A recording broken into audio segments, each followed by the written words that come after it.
On Chesil Beach is about two lovers. The story begins with them after they've just gotten married and they've made their way to Chesil Beach in Dorset, and that's where they're going to have their honeymoon. And that's sort of where the heart of the story is. That's where the film really takes place, and then we have a series of flashbacks sort of in relation to what's being mentioned whilst they're on that beach and whilst they're in the hotel where they're staying. And yeah, and it's just really about sort of the disintegration of a relationship over the course of a few hours, and how sort of when you're fueled by fear, things can go wrong, and even if two people are absolutely right for one another and love each other wholeheartedly, it still might not necessarily work because of that fear. So Florence is a 22-year-old music student. She's a violinist. That's her life, really. It's her main passion. She is a member of the Ponting family. She has a sister called Ruth, and the household that she's grown up in is quite cold, and they don't really seem to interact with each other that much, the family members of the Ponting family. So I think it's been quite a solitary life for her, and music has been what she's turned to.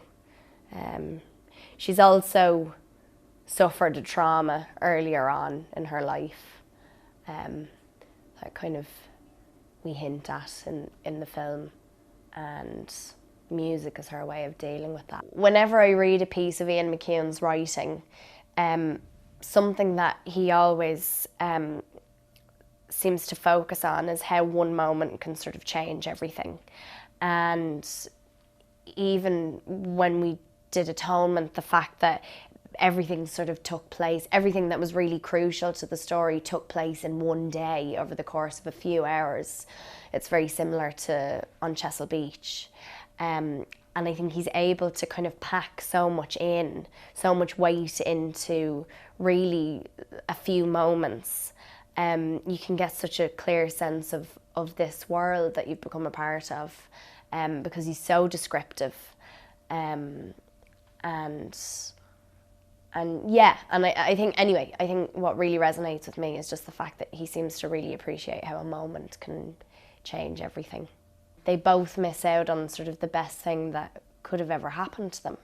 And I think that will always be relevant, and it'll always resonate with people, because it's a story about two humans who almost had something really great and lost it because of, you know, one moment.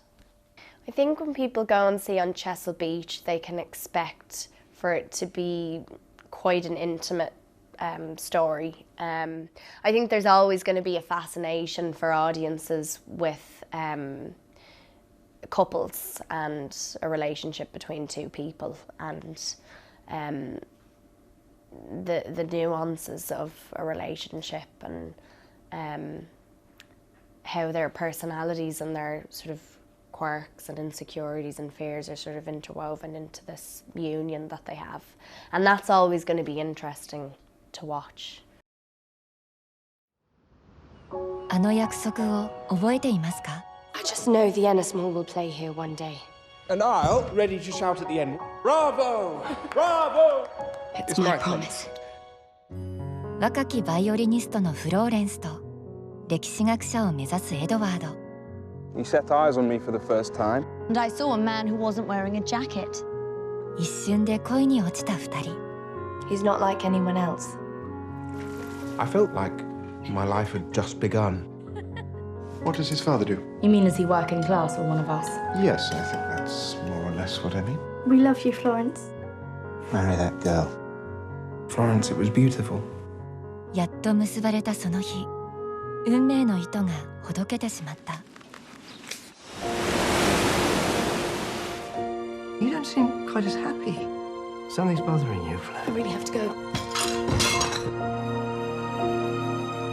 Edward, I want to make you happy. But I think I'm always a disappointment. Have you actually forgotten that we were married today? That's what you promised today! We can never just be happy. たった6時間の結婚。なぜ2人は別れなければならなかったのか。Bravo! 追走。一生忘れられない恋だった。